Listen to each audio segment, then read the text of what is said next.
नमस्कार, मैं Kamlesh sir exam 21 के प्लेटफॉर्म से। इस सेशन में हम लोग एक ऐसी प्रेम गाथा पर चर्चा करेंगे जो इतिहास में स्वर्णिम अक्षरों में लिखा गया है।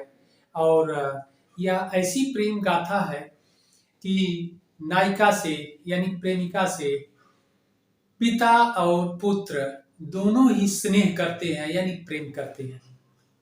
और यह नायिका बहुत ही प्रसिद्ध नायिका रही है। और इस पर बहुत ही मूवीज इत्यादि भी बने हैं, नाटकों का मंचन भी हुआ है। अब तो आप लोग इस नायिका के बारे में जान ही गए होंगे कि यह नायिका कौन है, जिससे पिता और पुत्र दोनों ही स्नेह करते थे, प्रेम करते थे। जी हाँ, यह नायिका अनारकली थी और कोई नहीं, अनारकली थी।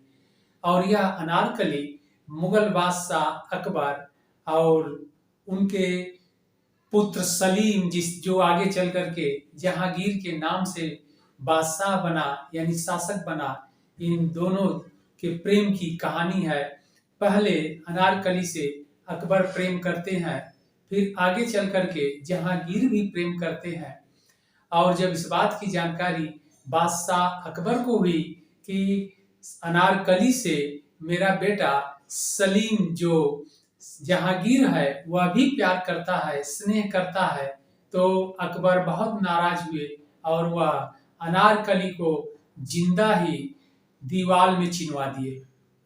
तो यह कहानी है इस अनारकली की। तो आइए हम लोग देखते हैं कि इस कहानी में अनारकली का मूल नाम क्या था, यानी प्रारंभिक नाम क्या था, कहाँ की रहने वाली थी, मुगल राज दरबार में यह आई कैसे, और फिर जहांगीर से कैसे संपर्क हुआ, और फिर जहांगीर से संपर्क हुआ तो आज अनारकली का जो मकबरा है क्या वही अनारकली है। इस कहानी में कितनी सच्चाई है, उस समय के इतिहासकार क्या कहते हैं, और इससे संबंधित एविडेंस यानी साक्ष्य क्या है। तो अनारकली का प्रारंभिक नाम नादिरा बेगम था। यह रहने वाली पर्सिया की थी। इसके पिता व्यापारी थे।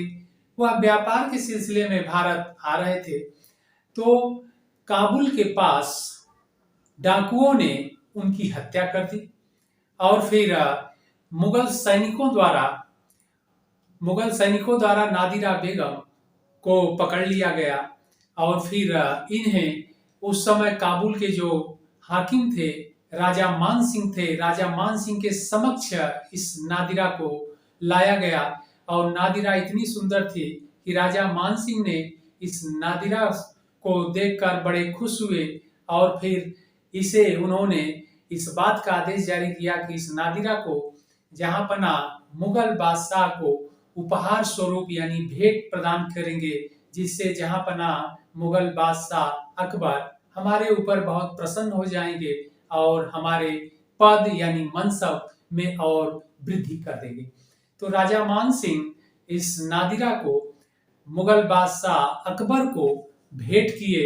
और फिर मुगल बादशाह अकबर नादिरा को देखे तो बहुत खुश हुए, क्योंकि यह नादिरा बहुत ही सुंदर थी। और नादिरा को मुगल राज दरबार में स्थान दिया गया। और स्थान दिया गया तो जो डांसिंग गर्ल थी यानी नर्तकी थी, जो बादशाह की मनोरंजन करती थी, बादशाह के मनोरंजन का कार्य करती थी, उसी ग्रुप में इस नादिरा को भी स्थान दिया गया। और फिर यह मुगल बादशाह अकबर के मनोरंजन के रूप में कार्य करती थी या उनका मनोरंजन करती थी। आगे चल करके मुगल बादशाह अकबर इस नादिरा बेगम के सुंदरता को देखकर इसे अनारकली की पदवी दिए, यानी इसका नाम अब बदल गया, इसे टाइटल मिल गया अनारकली। तो अब यह अनारकली के नाम से प्रसिद्ध हुई और यह नाम इतिहास में आज भी अनारकली के नाम से ही लोग जानते हैं, अनारकली के नाम से ही जाना जाता है। इसके बाद आगे चल करके अकबर के जो पुत्र थे सलीम, जो आगे चल करके जहांगीर, बादशाह जहांगीर के नाम से भी उन्हें जाना गया। सलीम की मुलाकात जब नादिरा से हुई तो सलीम भी नादिरा की सुंदरता से मुग्ध हो गया, मोहित हो गया, और वह भी नादिरा बेगम से स्नेह करने लगा, प्रेम करने लगा।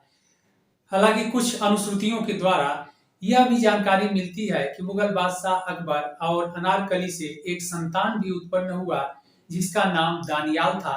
लेकिन दानियाल के माता के बारे में यह जानकारी या इसकी पुष्टि नहीं हो पाती है या नहीं हो पा रही है कि दानियाल की माता अनारकली ही थी।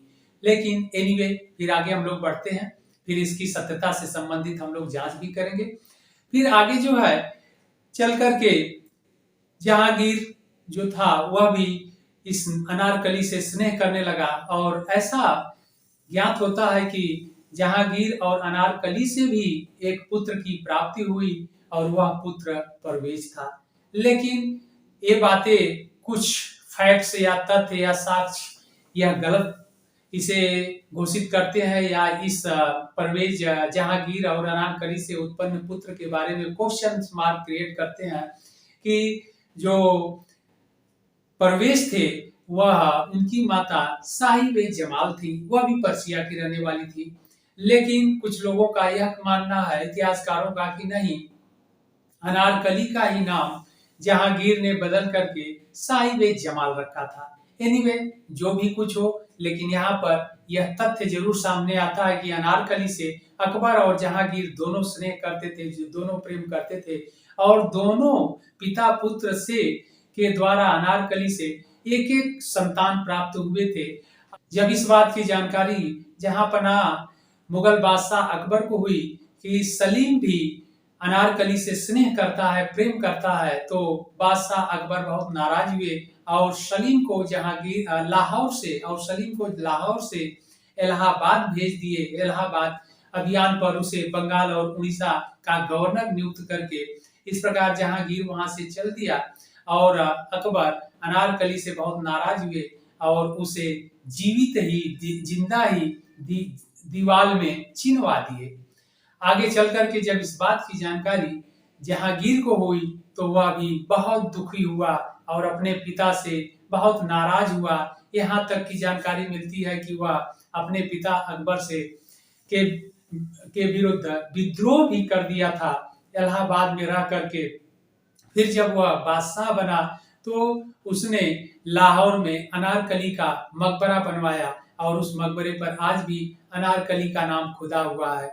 लेकिन कुछ इतिहासकारों का मानना है कि नहीं, वह अनारकली नहीं थी, अपितु यह साहिब जमाल थी जो जहांगीर की पत्नी थी, जिसका मकबरा लाहौर में है। और अनारकली इसलिए लिखा गया है क्योंकि वह मकबरा अनार के गार्डन में बनाया गया है और बहुत सुंदर अनार का बगीचा वहां था, इसलिए अनारकली उस मकबरे पर खुदा हुआ है और बहुत ही आलीशान मकबरा संगमरमर का बनाया गया है। तो यह अनारकली से संबंधित महत्वपूर्ण यह जानकारियां थी। आप लोग भी इस पर कमेंट करके बताइएगा कि इसमें कहां तक सच्चाई है कि अनारकली पिता पुत्र दोनों की प्रेमिका थी, कि महज एक रहस्य है और यह रहस्य आज भी बना हुआ है। वास्तविकता की खोज इतिहासकारों द्वारा की जा रही है कि इसमें कहां तक सच्चाई है कि वही अनारकली थी जो पिता और पुत्र दोनों की प्रेमिका थी, अथवा अन्य कोई अनारकली थी। और यहाँ तक भी जानकारी इसके बारे में सबसे पहले जानकारी एक ब्रिटिश व्यापारी जो विलियम था वह उसके द्वारा दिया गया है। वह 1611 ईस्वी में व्यापार के सिलसिले में भारत के ओर आया था और लाहौर में वह रुका, तो उसने इस अनारकली के मकबरे का उल्लेख किया और इस घटना को उजागर किया। तो यह थे अजब प्रेम की गजब कहानी या अजब प्रेम की गजब दास्तां कि पिता पुत्र दोनों की एक ही प्रेमिका थी, अनारकली थी। और जब इस बात की जानकारी पिता को हुई तो उस प्रेमिका का जो हश्र हुआ वह बहुत बुरा हुआ, जिंदा ही उसे दीवार में चिनवा दिया गया। ओके।